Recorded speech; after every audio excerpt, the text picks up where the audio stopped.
지난 10일 S&P 500 지지선 4,000선이 붕괴된 이후에 주말 사이에는 다우지수 3만 선, 그리고 비트코인 2만 달러 지지선까지 붕괴됐습니다. 자, 상황이 이렇다 보니 세계 경기가 본격적인 축사에 진입하는 것이 아니냐라는 시각도 나오고 있습니다. 오늘은 이 문제에 대해 좀 자세하게 알아보겠습니다. 한국경제신문의 한상춘 논설위원 나와 있습니다. 안녕하십니까? 네, 안녕하십니까? 네, 지난주 이제 다우지수 3만 선이 붕괴됐습니다.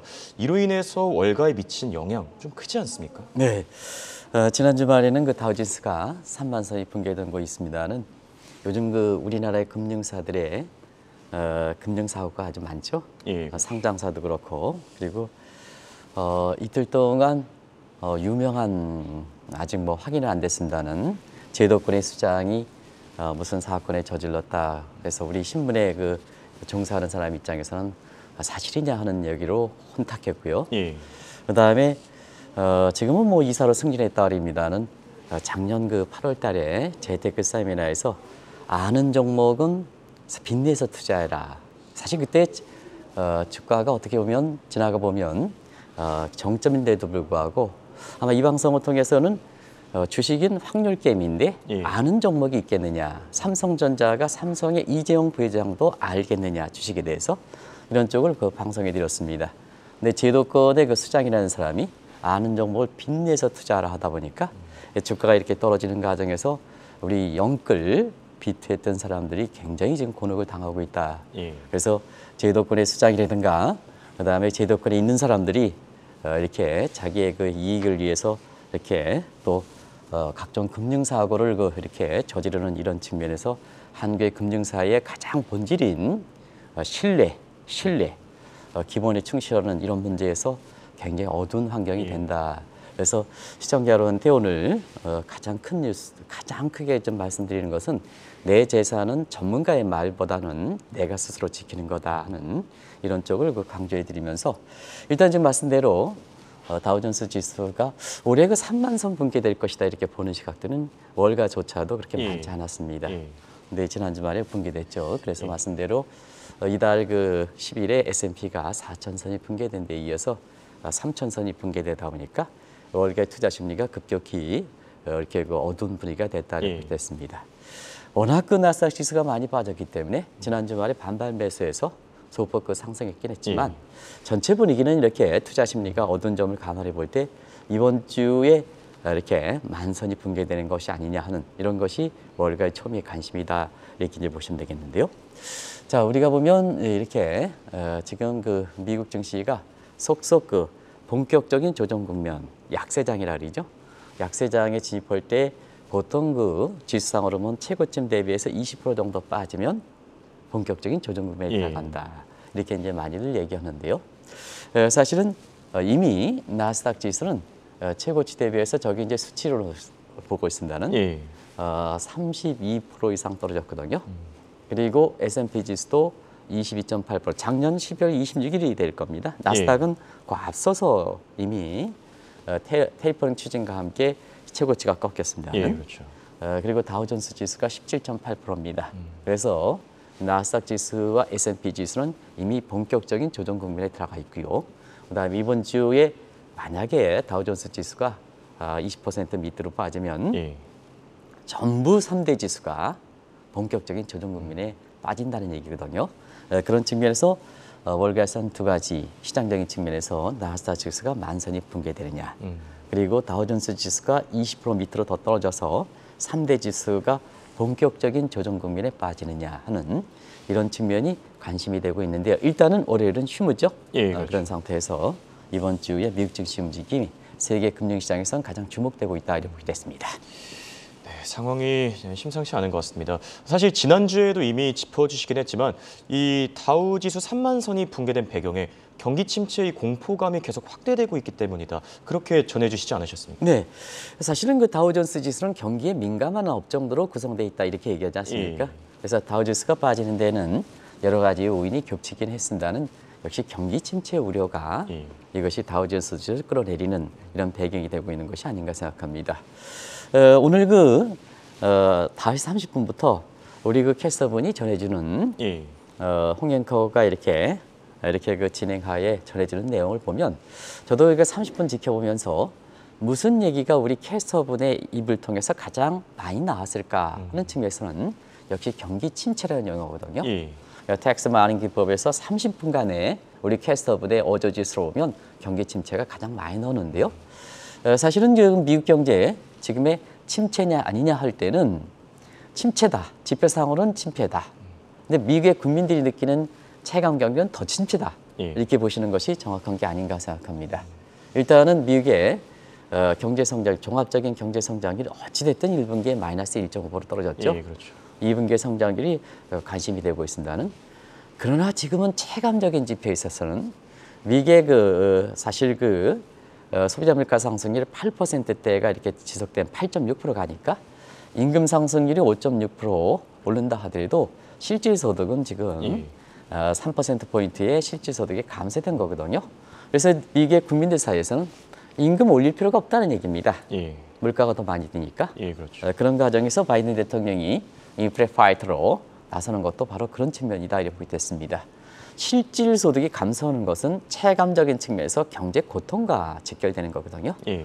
경제 고통 지수가 1981년 이후로 사상 최고치다. 오히려 지금의 이렇게 경제 항목을 동일하게 이렇게 놓고 볼 때는 사상 1981년도를 뛰어넘는 수준이다 이렇게 됐습니다. 그런 과정에서 2분기 성장률이 지금 관심이 되고 있는데요. 2분기 한번 보겠습니다. 2분기에도 굉장히 굵직굵직한 얘기가 많이 나왔죠. 예. 우크라이나 전쟁, 러시아 전쟁, 그 다음에 사실 그 중국의 경제 봉쇄 조치, 있었죠. 예. 그리고 페드가 3월 중순에 금리를 인상한 데 이어서 예. 5월 또 금리를 0.5%포인트, 6월에도 0.75%포인트 아주 굵직굵직하게 올렸죠. 예. 그리고 신흥계 금리위기, 스리랑카든가 파키스탄 금리위기 발생했죠. 그런 과정에서 2분기 성장률이 그렇게 7월 말에 발표합니다는 녹록지 않다 이렇게 됐습니다. 그런 과정에서 페드가 그동안 인플레도 일시적이다 하는 문제도 문제가 됐었고 예. 고용도 파월 의장이 2에서 3년 후에 완전 고용이 달성할 것이다 하는 문제도 됐는 데 이어서 마지막으로 경기 문제도 파월 의장의 입장은 아직도 경기가 괜찮다는 거 아니겠습니까?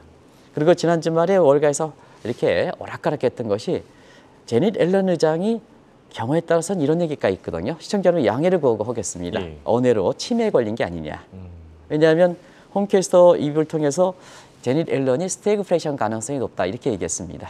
근데 지난 주말에는 경기 침체를 피해갈 방법이 있다. 물론 뉘앙스 차이가 있긴 하지만 근데 월가에서 이렇게 보면 무슨 얘기냐. 한쪽에는 경기적인 측면에서 가장 안 좋은 스태그플레이션 가능성을 엊그제 얘기해놓고 지금 피해갈 수 있겠느냐, 피해갈 수 있느냐 하는 쪽을 얘기하느냐. 그래서 제닛 앨런의 치매 얘기가 나왔던 거거든요. 그게 월가의 지금의 월스트리트 리포트가 됐습니다. 그런 과정에서 이번에 6월 회의에 경제 전망이 발표됐지 않습니까? 페드의 경제 전망이 지난 3월에 2.8%에서 지금 1.7%로 1.1% 대폭 낮췄지 않습니까? 예, 그렇죠. 그러면 이것이 침체냐 아니냐 했을 때 시청자분 오큰 법칙에서 실제 성장률, 여기서 이제 전망치가 되겠죠? 미국의 잠재 성장률을 이렇게 빼면 이게 인플레 갭이냐 디플레 갭이냐 이렇게 이제 판단할 수가 있습니다.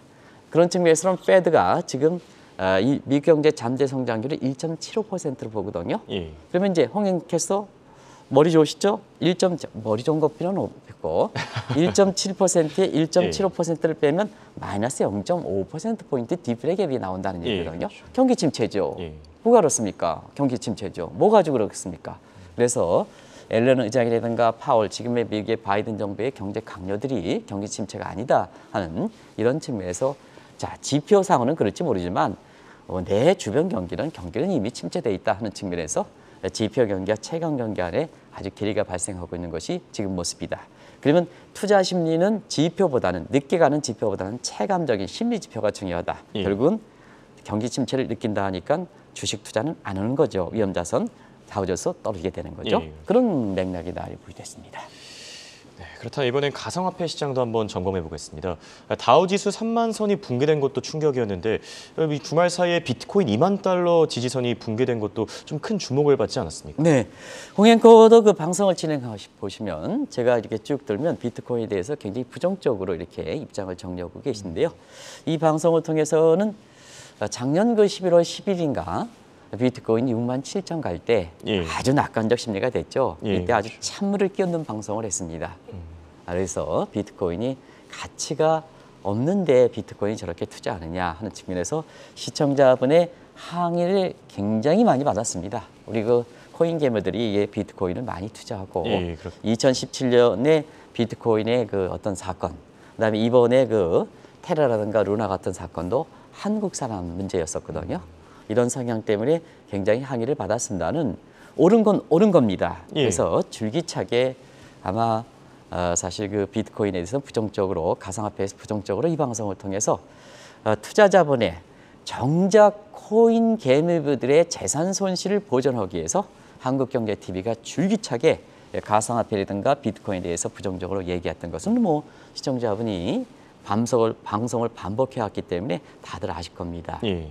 지금 사태는 이렇게 그 비트코인이 2만 달러 붕괴된 데는 가장 큰 요인이 일단 투자 환경이 안 좋다. 사기 사건이 판친다.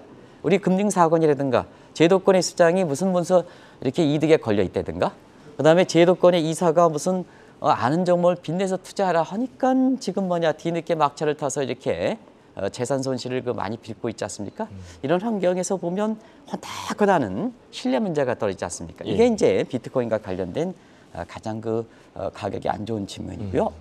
그리고 누누이 말씀드렸던 각국의 중앙은행들이 지금 센트럴 뱅크 디지털 커런시가 이렇게 도입하는데요. 예, 그렇죠. 사실은 미국의 입장에서 보면 비트코인과 가상화폐 민간에서 활성화되는 것을 수용하는 차원의 엘살바도르의 형태는 취하지 않는다.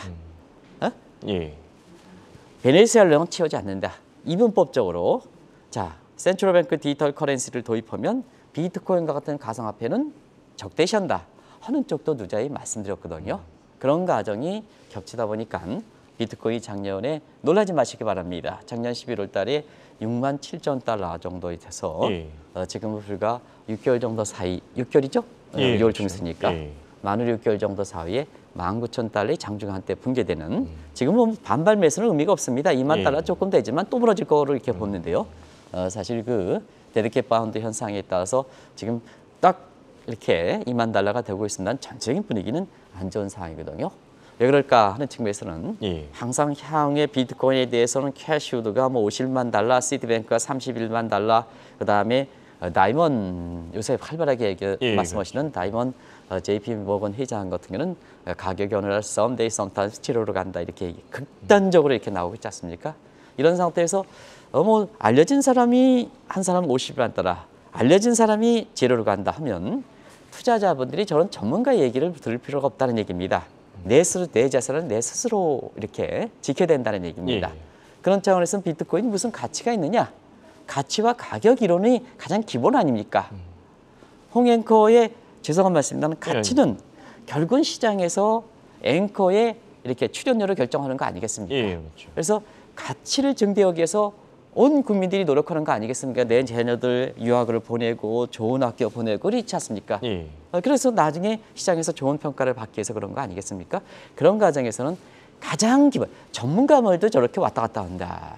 그리고 전문가들이 제도권에 있는 수장이라든가 이런 사람들이 있는 사람들이 저렇게 이렇게 사고를 저지른다. 이렇게 본다면 내 재산은 내 스스로 지키는 차원에서 밸류 대비해서 프라이스 생각, 밸류를 가지고 보는 겁니다. 예. 비트코인과 가상화폐는 어느 정도 밸류가 있겠느냐 하는 측면은 시청자분들이 잘 아시지 않냐 하는 생각이 듭니다. 네, 그렇다면 올해 들어서 지금 주식, 이제 채권 그리고 비트코인 지금 전반적으로 다 빠지고 있습니다. 그런데 집값마저 이제 떨어지면서 미국인들 사이에서는 본격적인 수축 사회로 들어가는 게 아니냐 이런 우려도 커지고 있거든요. 네, 작년 12월 17일에 사실 세계 자산 시장의 수축 사회 얘기를 했습니다. 예. 그 수축 사회가 얘기한 것은 제가 얘기한 게 아니라 국내에서는 예. 요 뒤쪽에 오랜만에 보시죠 반가운 인물이 있으십니다는 더불어민주당의 홍성국 의원이 예. 수축사회라는 책을 써서 원래는 이제 미국에서도 이 수축사회라는 용어가 있습니다는 국내에는 이 홍 의원께서 수축사회라고 이렇게 해서 아마 한 4, 5년서부터 장기적으로 보면 수축사회에 진입하지 않겠느냐 하는 예. 그 말을 이용해서 작년 12월 17일 날 이 방송을 통해서 주가가 그때 당시에 12월 16일까지 다우존스지가 12월 16일까지 치밀었거든요. 예. 비트코인도 작년 11월 10일에 6만 7천 치밀었거든요. 이런 상태에서 사실 수축사액의 얘기를 했었는데요.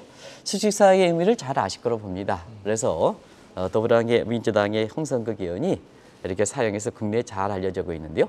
자, 자산시장 모두가 줄어드는 겁니다. 수축 줄어드는 겁니다. 그러면 이제 이걸 국민 입장에서 보면 어떻게 되느냐 하면 내 재산이 이렇게 실제로 감소 여부와 관계없이 내 재산이 줄어들고 있다. 이게 감을 느끼는 것이 수축사이다 이렇게 보겠습니다. 그러면 이렇게까지 얘기하면 왜 오늘 방송을 통해서 수축사의 얘기를 이렇게 오늘 진단해 드릴까? 또 가장 본질적으로 관심 있는 것을 얘기할까 하는 측면은 한번 보시기 바랍니다. 자, 코인개미 비트코인 67,000달러 가다가 19,000달러 정도 됐습니다. 예. 이렇게 됐습니다. 엄청나게 재산이 떨어진 거로 생각하죠. 실제로 뭐 손실이 많이 기록했고요.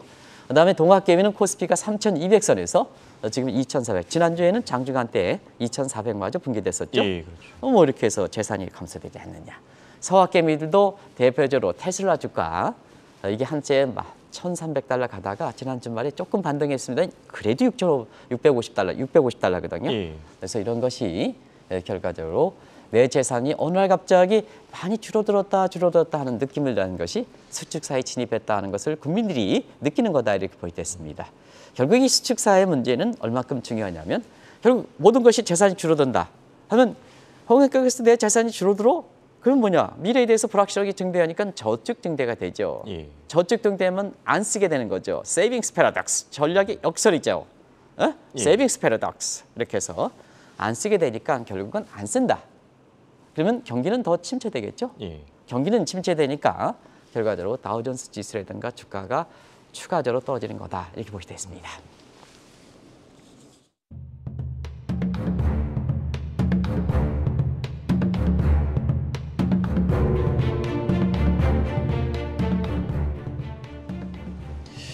자, 경기 침체 우려는 미국만의 문제는 아닌 것 같습니다. 지금 월드뱅크나 IMF 다 같이 이 스태그플레이션, 그다음에 경기 침체 가능성에 대해서 경고하고 있지 않습니까? 네, 사실 지금 경기에 대해서 가장 낙관적인 시각을 갖고 있는 사람이 누군지 아십니까?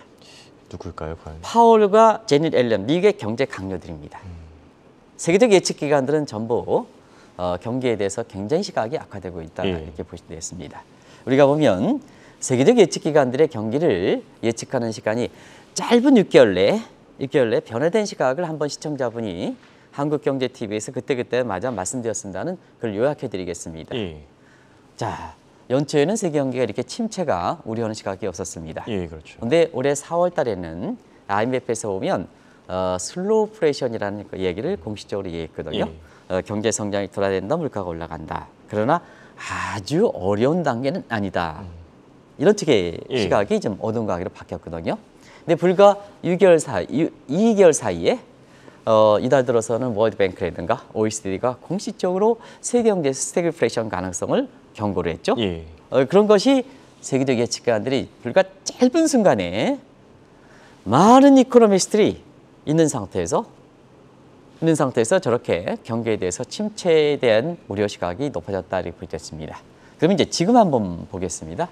우리가 지금 6월 달이 20일 정도 이렇게 지났습니다는 이제 상반기도 마무리됐죠. 예. 자, 그러면 왜 체감적인 경기는 더 어려웠을까 하는 측면에서는 지표는 나중에 산출되는 겁니다. 우리가 보면 이제 지표라는 것은 저기 경남이라든가 전남에서 지표가 이렇게 통계청에 이렇게 보고가 되면 그 통계 보고들이 굉장히 서로 오락가락하거든요. 예. 그러면 통계청에서 보면 통계가 그냥 오락가락한 거 그대로 발표하면 안 됩니다.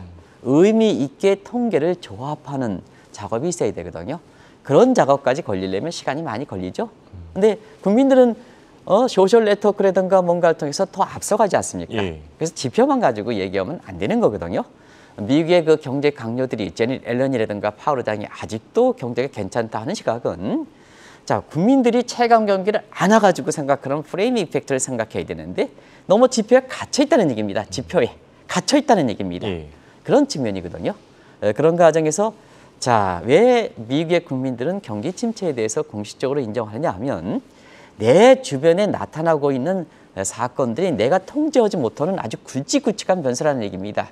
우리가 경제의 변수에서 보면 통제 가능한 내가 저거 극복할 수 있을 때 이렇게 했을 때를 보통 이것을 control variable이라고요. 자, 내가 이렇게 했을 때 내가 극복하지 못한다. 숙명처럼 받아들여야 한다 하는 것을 행태 변수, behavior variable이거든요. 예. 그러면 똑같은 이게 이 빨간색 연필이 됐을 때 내가 통제가 가능하다 하면 이 변수에 대해서는 우습게 생각하는 거, 죄송합니다는 낙관적으로 생각하는 예. 거고요. 이게 뭐냐, 빨간 게 나타나는데 내가 어떻게 할 수 없어? 그러면 굉장히 뭐냐, 아주 비관적으로 느끼게 되는 거거든요. 근데 그런 측면에서 자, 우크라이나 전쟁 통제할 수 있습니까? 없습니까? 없죠. 예. 그다음에 중국의 경제 봉쇄, 뭐 이건 뭐 자, 중국의 시진핑에 의해서 결정되지만 다른 나라 입장에서는 저 경제 봉쇄를 완화할 수 있느냐 아니냐 굉장히 불확실한 변수죠. 우리 입장에서는 시진핑이 경제를 봉쇄를 해소한다, 이거는 통제가 불가능한 변수죠. 자, 미개 출구 전략, 많은 사람이 미개 출구 전략했습니다는 금리를 올리는 거 보십시오. 3월 달에 0.25%, 5월 달에 0.5%, 6월 달에 0.75%. 이것도 많은 전문가들이 다 틀리죠. 심지어는 파월 의장조차도 틀리죠. 예. 견해 한번 보시기 바랍니다. 그런 상태.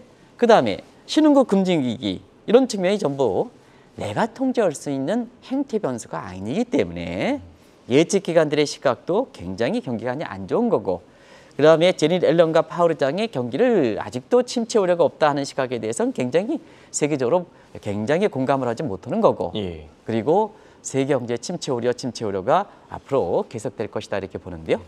상반기 변수만 놓고 볼 때는 대체로 보면 세계 경제 성장률을 작년에 올해 성장률을 전망한 거에 비해서 올해 상반기에 나타났던 이게 대형 변수를 따진다면 세계 경제 성장률 1.3%포인트 평균적으로 떨어뜨리고 물가를 2%포인트 올린다. 스태그플레이션이다. 예. 이렇게 보시면 되겠습니다.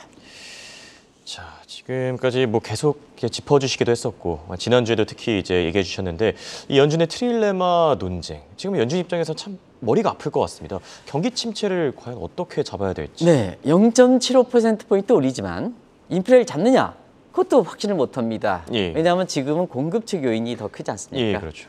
이게 물가를 올리는, 금리를 올리는 것은 그건 수요 측 대책이거든요. 경기가 뭐 굉장히 과열일 때 예. 주로 그렇게 합니다. 그래서 인플레의 원인 대비해서 수단을 가져가는 게 미스매치 현상이기 때문에 뒤늦게 경제를 금리를 페드가 0.75%포인트 올리지만 사실은 물가를 잡는 데 곤혹스럽다. 오히려 경기가 희생되는 게 아니냐 하는, 그래서 에클스 이슈나 에클스 페일러 얘기를 이렇게 계속해서 우려하는 거거든요. 이런 측면은 제가 트릴레마 국면에서 말씀드렸습니다. 예. 그래서 그런 것을 오늘 한국경제신문에 오늘자를 한번 보시면 예. 정 직접 또 PD께서 가지고 이렇게 오셨네요. 스포트라이트 되면 예. 이 문제가 지금 이거 잘 스포트라이트 되지 않기 때문에 시청자분이 오늘 한국경제신문에 여기 5면을 보시면 되겠습니다. 예. 여기 트릴레마 국면에 우리 아주 엘리트 기자들이 이거 한 면을 쓴 겁니다. 예. 한 면을 쓴 겁니다. 이게 미국뿐만 아니라 한국은행도 그렇고, 자, 지금 한국은행도 물가를 잡기 위해서만 금리를 빅스텝으로 올릴 것이냐 하는 측면은 이창용 신임 총재를 비롯해서 금통위원들도 고민이 많을 거다. 예. 이렇게 이제 보시면 되겠습니다. 이게 비단 페드뿐만 아니라 한국은행뿐만 아니라 전 세계 국가들이 지금 스태그플레이션이 당면하다 보니까 물가만을 위해서 갈 수만 없다는 국면의 고민사항이 아닌가 하는 생각이 듭니다. 자, 그렇다면은 지금 3만 선이 깨진 다우지수 살아나기 위해서는 무엇보다 미국 경기가 사실 살아나야 될 것 같은데 살릴 수 있는 방안이 좀 뭐가 있겠습니까? 자, 앨런 의장이 지난 주말에 경기 침체를 피해갈 수 있다 이렇게 얘기했습니다. 예. 그 말에 대해서 한번 해석해 보도록 하겠습니다. 자, 경기 침체를 피해갈 수 있다. 경기 침체에서 인정한 겁니까? 안 한 겁니까? 인정한 거죠. 예. 그러니까 피해갈 수 있다는 방법은 뭐냐? 피해갈 수 있는 정책 수단이 있다는 얘기입니다. 그런 측면에서 지난 주말에 이렇게 제닛 앨런의 얘기가 결국은 스태그플레이션 얘기를 따진다고 그렇게 본다면 그런 쪽으로 해석하는 것이 낫지 않느냐 봅니다. 예. 그래서 서로 오락가락하는 것보다는 그런 측면에서 앞으로는 미국 경제를 살리고 세계 경제를 살릴 수 있는 이런 쪽이 앞으로 정치적인 측면에서는 단순히 인플레가 높아졌어요, 금리가 올라갔어요 이런 것보다는 예. 더 정치적 측면과 관련해서 결정할 수 있는 변수다 이렇게 부됐습니다. 그런 과정에서 시청자 여러분 아시겠습니다는 미국에서 이렇게 보면 아주 굵직굵직한 정책 대응과 관련해서 세 가지 중요한 회의가 있습니다. 첫 번째는 전미경제학 계획이 있고 예. 그 다음에 5월 달 정도 무렵엔 조금 시기가 있습니다는 이렇게 미국판 다보스 포럼이라는 밀켄 컨퍼런스가 있고 예. 그다음에 매년 그 8월 말에 잭슨홀 미팅이라고 예. 있죠. 그랬어요. 자, 이미 지나갔으니까 다보스 포럼의 밀켄 컨퍼런스까지 지나갔으니까 올해 그 8월 달에 잭슨홀 미팅이 그 어느 때보다도 관심이 되지 않느냐 생각합니다. 그래서 앨런 회장이 피해갈 수밖에 없다. 피해갈 수 있는 방법이 있다 하면 시청자 여러분이 앞으로 미국이 계속해서 금리를 올린다. 페드가 0.75% 이번에 올린다에 이어서 7월 달에도 0.75% 올린다. 이거는 경기 침체를 더 가속화시키는 거지 피해갈 방법이 없지요. 그런 측면에서 자, 페드의 자세보다는 그래서 인플레든가 금리 인상이 증시적인 측면에서는 그렇게 큰 변수가 되지 않는다는 얘기입니다. 이제부터는. 자, 경기를 부양할 수 있는 방법은 누굴까? 통화 정책은 금리를 올리니까 여기는 안 된다. 그래서 재정 사이드가 된다. 재정 사이드의 수장은 제넷 앨런이다. 그래서 올해 그 잭슨홀 미팅에서는 통화 정책보다는 재정 사이드에서 어떤 쪽에 경기 부양책을 내놓을까? 예를 들어서 1980년대 스태그플레이션 됐을 때 그때 아서 래퍼의 텍스 레이트, 텍스 컷 감세를 통한 경제 주체의 경제 효율을 증대시켜서 의욕을 증대시켜서 경기를 성장하면 뭐냐 세수가 증대하고 공급 사이드가 증가하니까 물가가 떨어지는 이런 국면에서 새로운 현대 이렇게 공급 증시 경제학 같은 이러한 그 대책이 나오느냐가 잭슨홀 미팅의 최대 의제가 될 것이다. 또 그런 의제의 실행 가능성 여부에 따라서 향후 세계 경기가 회복될 것인지 증시가 살아날 것인지 이런 쪽에 이렇게 요인이 결정하지 않겠나 이렇게 보고 있습니다. 자, 그렇다면 마지막으로 우리나라 상황도 참 어렵습니다. 코스피가 장중한 때 2,400마저 붕괴되기도 했었는데 우리 경기가 좀 살아나야 되지 않겠습니까? 네. 결국은 한국금융여건이 스태그플레이션 가능성이 낮다는 게 2주 전의 모습이었습니다. 지금 세계 경제 상황이라든가 2주 후에 세계 증시 모습 보시기 바랍니다. 결과적으로 보면 이 한국은행과 한국금융원의 스태그플레이션 가능성이 낮다. 지나치게 낙관적이라는 얘기입니다. 경기에 문제가 없으니까 물가를 잡기 위해서 빅스테이를 간다. 영끌과 MZS는 뭐 하느냐? 지금 나가 떨어진다는 얘기입니다. 그래서 한은과 금융연구원의 이렇게 스태그플레이션 가능성이 낮다는 문제에 대해서 한국경제TV에서 굉장히 강하게 반발했던 겁니다. 뭐든지 대책을 세우려면 경기를 정확히 진단해야 됩니다. 그래서 윤석열 대통령이 이끄는 지금의 경제팀 복합위기, 경제태풍위기 이것이 지금 상황의 세계 경제 상황과 맞고 대외 환경에 의존하는 우리 입장에서 만든다. 새 정부의 정책 방향에 대해서도 이런 인식을 토대로 나왔습니다. 16일 날. 이걸 구체화시켜서 하는 것은 정책 당국뿐만 아니라 여야 정치인, 그다음에 기업, 국민 모두가 나서는 프로보노 퍼블리커 정신을 발휘해야 됩니다. 이때의 분열과 이기주의는 이렇게 복합 태풍위의 가장 최대적임을 우리가 아침 방송을 통해서 우리가 명심해야 되지 않냐 생각합니다. 네, 이렇게 오늘은 경기 침체와 관련된 다양한 이슈에 대해 좀 살펴봤습니다. 지금까지 도움 말씀에 한국경제신문의 한상춘 논설위원이었습니다. 감사합니다. 네, 고맙습니다.